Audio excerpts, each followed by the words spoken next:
Hello everybody, this is CannonLee of Team Suited Air.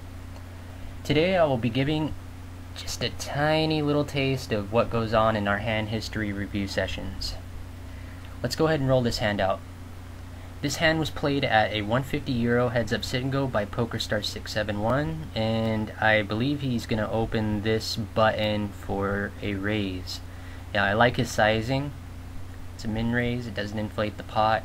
Now, this flop, it really doesn't hit too much of either of our range besides Jack X. I mean, there is that occasional King 3, King Deuce, Ace 3, in which all those hands are going to be almost by default continuation betting. But let's look at our equity here for a moment. We only have 3 outs to pair our hand, and also we can only really hope for running 7s, running 5s, running straights, running backdoor hearts. But how comfortable are we going to feel calling bets on the river with the 5 high flush? So I think a delay continuation bet here is certainly an option, but let's also factor in our continuation bet sizing here. I think the best line here would be to continuation bet half pot, and that's for a lot of reasons. One, it doesn't inflate the pot while we're holding a marginal hand with minimal equity. Two, it somewhat balances our range with some bluffs, but you need to take this into consideration. A lot of the players at these stakes, they're going to be level 1 thinkers, and they're just going to be playing their hand in relation to the board texture. They're not capable of hand reading or ranging opponents. So on these type of board textures, we have to be very careful. So let's see what happens here. Villain check calls. Now the turn comes a king. Versus a hand reader, they may look at that turn card, oh wow, that may have helped my opponent's range.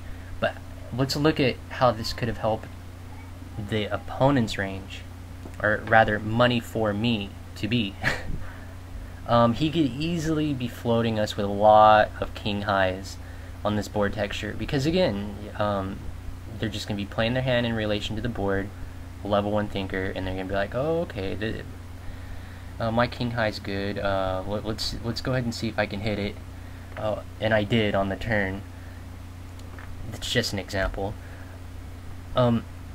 This certainly helps out their range. All kings get there, and that's king 4 plus. I expect this opponent to be flatting a pretty wide range out of position, as they're pretty loose passive. They could easily have Jack X here, like Jack 6 plus, whether it be suited or offsuit, taking this same line, a rather passive line, and again king 4 plus.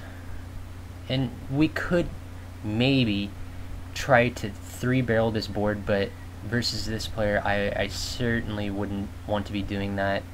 I mean, if we're ranging them with like a flush draw, yeah, that's plausible. But as for them being on like a straight draw that we're hopefully trying to get them to fold out on the river if they brick, that's not really going to be the case, as we can discount a 5 from their range. So it's unlikely that they have 6-5, Ace 5, and those type of hands. So let's see, you bet half pot here. See, we're just inflating the pot with minimal equity here. I may sound repetitive, but at these levels, players are just not capable of hand reading. So we do pair our 5, and we do have thin showdown value. So it would probably be wise to check back this river. I mean, against versus a thinking player at, let's say, the $15 level plus, yeah, we could elect to barrel this river, maybe overbet jam it. I mean, that's certainly not the best option. We could elect to bet 3/4 pot, half pot. If you're to bet that amount, it looks like you're betting that hand for value, like you have like Ace Jack or King Queen, King 9, those type of hands. Okay, so yeah, that's exactly what you're trying to rep here. And versus a thinking player, they're gonna look at it just how I said. ace jack, king queen. You know, you're never really betting that river without second or top pair, and that's what the bet sizing looks like. And they're not gonna at this level they're not gonna be paying attention to bet sizing tells, and the villain shows up with jack 10. Unfortunate. Well, I hope this was of help to everybody, and if you would like to get more information about our hand history discussion group, go ahead and message me on Twitter or tweet me at CannonLee_. Until next time, good luck at the tables, everyone.